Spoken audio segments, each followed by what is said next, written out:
ഞങ്ങളതിനെ സ്വാഗതം ചെയ്യുന്നു. ബഹുമാനപ്പെട്ട ഹൈക്കോടതിയിൽ ചില ഹർജികൾ വന്നു. അതുമായി ബന്ധപ്പെട്ട് ചില സംശയങ്ങൾ സ്വാഭാവികമായും ബഹുമാനപ്പെട്ട ഹൈക്കോടതി സർക്കാരിനോടും ദേവസ്വം ബോർഡിനോടും ചോദിച്ചു.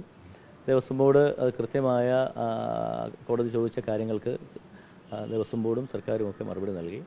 അതിൻ്റെ അടിസ്ഥാനത്തിലാണ് കോടതി ഈ ഒരു വിധി പുറപ്പെടുവിച്ചിരിക്കുന്നത്.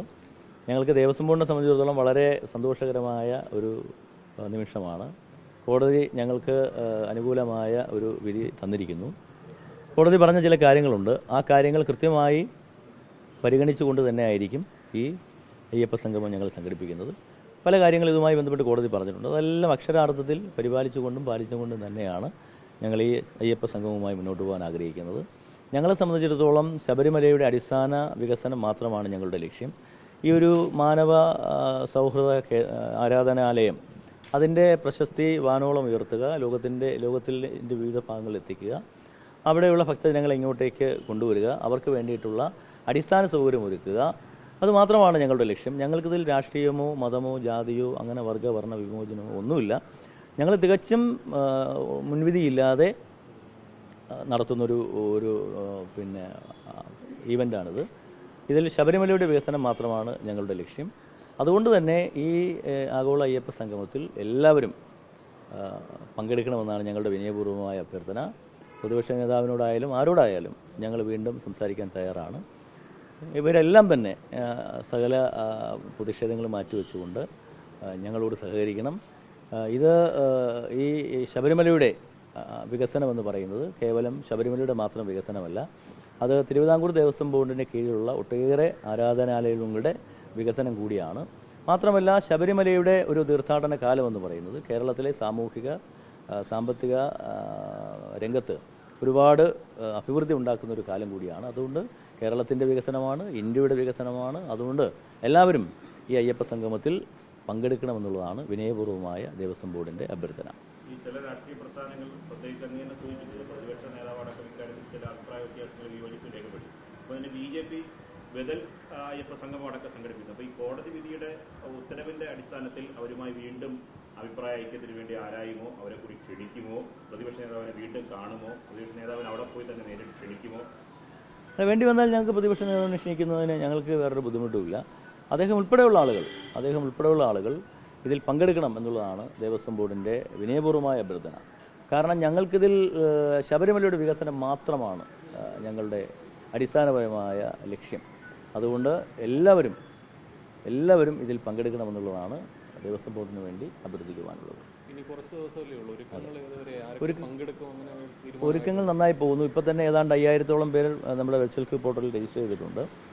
അത് 15-ാം തീയതി വരെ ഉണ്ട്. അപ്പം അതിൻ്റെ ഒരു സ്ക്രൂട്ടനൈസേഷൻ വേണം. പിന്നെ എല്ലാവരെയും വിശിഷ്ട വ്യക്തിത്വങ്ങളെ പങ്കെടുപ്പിക്കുവാനുള്ള ഒരു ശ്രമമാണ് ഇപ്പോൾ നടത്തിക്കൊണ്ടിരിക്കുന്നത്. തമിഴ്നാട്ടിൽ നിന്നും 2 മന്ത്രിമാർ, അവിടുത്തെ ദേവസ്വം വകുപ്പ് മന്ത്രി ഉൾപ്പെടെയുള്ളവർ പങ്കെടുക്കുമെന്ന് അറിയിച്ചിട്ടുണ്ട്. കർണാടകത്തിൽ നിന്നും 2 മന്ത്രിമാർ പങ്കെടുക്കുമെന്നത് ഇന്നും നാളെയും കൊണ്ടത് കൺഫേം ചെയ്യാൻ സാധിക്കും. ഡൽഹി ലഫ്റ്റനന്റ് ഗവർണർ പങ്കെടുക്കുമെന്ന് അറിയിച്ചിട്ടുണ്ട്. അങ്ങനെ വിവിധ മേഖലകളിൽ നിന്നുള്ള സാമൂഹിക സാംസ്കാരിക രംഗത്തെ പ്രമുഖരെ പങ്കെടുപ്പിക്കുവാൻ ദേവസ്വം ബോർഡ് പരിശ്രമിക്കുകയാണ്. അതിനുള്ള പരിശ്രമങ്ങളാണ് നടന്നുകൊണ്ടിരിക്കുന്നത്. അവിടെ ഇൻഫ്രാസ്ട്രക്ചറുമായി ബന്ധപ്പെട്ട കാര്യങ്ങൾ അവിടെ നടക്കുന്നുണ്ട്. അപ്പോൾ നമ്മുടെ കോടതി പറഞ്ഞൊരു കാര്യം, അവിടെ വളരെ സുതാര്യമായും വേണം ഇത് സംഘടിപ്പിക്കാൻ. അതങ്ങനെ തന്നെ സംഘടിപ്പിക്കും. അവിടുത്തെ പരിസ്ഥിതിയുമായി ബന്ധപ്പെട്ട് യാതൊരുവിധ പ്രശ്നങ്ങളും പിന്നെ ഈ അയ്യപ്പ സംഗമം കൊണ്ടുണ്ടാകരുത്. അതെല്ലാം കോടതി എന്താണോ പറഞ്ഞത് അതെല്ലാം തന്നെ പരമാവധി കാത്തുസൂക്ഷിച്ചുകൊണ്ട് തന്നെ ഈ അയ്യപ്പ സംഗമവുമായി ഞങ്ങൾ മുന്നോട്ട് പോകും.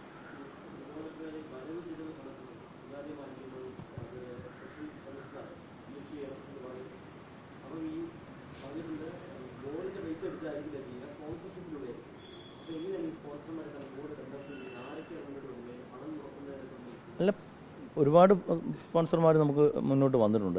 ഞങ്ങളുടെ ബാങ്കുകളൊക്കെ തന്നെ ഇല്ലേ. അപ്പോൾ ആ ബാങ്കുകളുണ്ട്. അല്ലാതെ ഇതുമായി ബന്ധപ്പെട്ട ഈവൻറ്റുമായി ഭഗവാനിൽ സമർപ്പിക്കുവാൻ വേണ്ടി ഒട്ടേറെ ആളുകൾ എത്തിയിട്ടുണ്ട്. അവരെല്ലാം ഞങ്ങൾ ഇതിന് അത് പരിശോധിച്ച് എന്തായാലും സുതാര്യമായി കോടതി പറഞ്ഞല്ലോ, അല്ലെങ്കിൽ തന്നെയും ഞങ്ങൾ സുതാര്യമായിട്ടാണ് ഞങ്ങൾ മുന്നോട്ട് പോകുന്നത്. കാരണം ഞങ്ങൾക്കിവിടെ ആഡിറ്റിങ്ങും മറ്റു കാര്യങ്ങളൊക്കെ ഉണ്ടല്ലോ. അപ്പോൾ അതുകൊണ്ട് സുതാര്യമായി മാത്രമേ ഞങ്ങൾക്ക് മുന്നോട്ട് പോകാൻ സാധിക്കുകയുള്ളൂ. വളരെ സുതാര്യമായി തന്നെ കോടതി എന്താണോ പറഞ്ഞത് അതുപോലെ തന്നെ അത് കൃത്യമായി പാലിച്ചുകൊണ്ട് മുന്നോട്ട് പോകും. എത്ര രൂപ ചെലവ് പ്രതീക്ഷിക്കുന്നത്? ഞങ്ങളിപ്പോൾ ഓരോ കാര്യങ്ങളിൽ നോക്കും. ഇപ്പം ഇൻഫ്രാസ്ട്രക്ചറുമായി ബന്ധപ്പെട്ടും ആഹാരവും ഒക്കെ ഉണ്ടല്ലോ. അപ്പോൾ അതുമായി ബന്ധപ്പെട്ട് ഒരു ബഡ്ജറ്റായി വരുന്നതേ ഉള്ളൂ. വിവിധ കമ്മിറ്റികൾ നമുക്കൊരു ബഡ്ജറ്റ് തന്നാലല്ലേ അത് ആകെ കൂടി പറയാൻ സാധിക്കുകയുള്ളൂ. അങ്ങനെയാണ് ആ ബഡ്ജറ്റ് തന്നുകൊണ്ടിരിക്കുന്നു. അതനുസരിച്ച് കൂട്ടിയേ നമുക്ക് പറയാൻ പറ്റുള്ളൂ. ഈ പ്രതിനിധികൾ പങ്കെടുക്കുന്നതിനെ സംബന്ധിച്ച് നേരത്തെ 3000 പ്രതിനിധികളാണ് പങ്കെടുക്കുക വിവിധ സ്ഥലങ്ങളിൽ നിന്ന് വിദേശരാജ്യങ്ങൾ. അപ്പോൾ അത് സംബന്ധിച്ച് പ്രതിനിധികളുടെ പട്ടിക പൂർത്തിയായി ഏതാണ്ട് 4000-ലധികം ആളുകളായി കഴിഞ്ഞു. അപ്പോൾ വിദേശത്ത് നിന്ന് നമുക്കൊരു 10 രാജ്യങ്ങളിൽ നിന്ന് ഏതാണ്ട് പ്രതിനിധികൾ എത്തിയിട്ടുണ്ട്. പിന്നെ വിദേശത്തു നിന്നുള്ള നമ്മുടെ മലയാളികൾ വിദേശത്തു നിന്നുള്ളവരുണ്ടല്ലോ, അവരും ഉണ്ടാവും.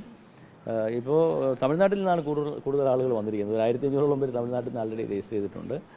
അപ്പോൾ ഇതിനെ സംബന്ധിച്ചൊരു സ്ക്രൂട്ടനി വേണ്ടി വരും. അത് ദേവസ്വം ബോർഡാണ് ചെയ്യുന്നത്. അത് 15-ാം തീയതി വരെ അതിൻ്റെ ഒരു രജിസ്ട്രേഷൻ ഉണ്ട്. അത് കഴിഞ്ഞ് മറ്റു കാര്യങ്ങൾ തീരുമാനിക്കും. അന്ന് ഈ സാധാരണ ഭക്തർക്ക് ഏതെങ്കിലും തരത്തിൽ നിയന്ത്രണം ഉണ്ടായിരിക്കും? ഒരു നിയന്ത്രണവും ഇല്ല. ഇതിപ്പോൾ കന്നിമാസമാണ്. കന്നിമാസത്തിൽ സാധാരണഗതിയിൽ മാസപൂജയ്ക്ക് ഏറ്റവും ഒടുവിലത്തെ ദിവസമല്ലേ, 20-21 പറയുന്ന ഏറ്റവും ഒടുവിലത്തെ ദിവസമാണ്. സാധാരണ മാസപൂജയ്ക്ക് പോലും ഒരു 2000-3000 പേരെ ഇവിടെ വരാറുള്ളൂ. പക്ഷേ ഇവിടെ അങ്ങനെ ഒരു നിയന്ത്രണം ഇല്ല. ഇപ്പോൾ ഓപ്പൺ ചെയ്തിരിക്കുകയാണ്. അത് ചെയ്യാവുന്നതാണ്. ഒരു ഭക്തജനങ്ങൾക്കും സാധാരണ അവിടേക്ക് വരുന്ന ഭക്തജനങ്ങൾക്കും ഒരു തടസ്സവും ഉണ്ടാകാതെ പരമാവധി ഞങ്ങൾ ശ്രദ്ധിക്കും.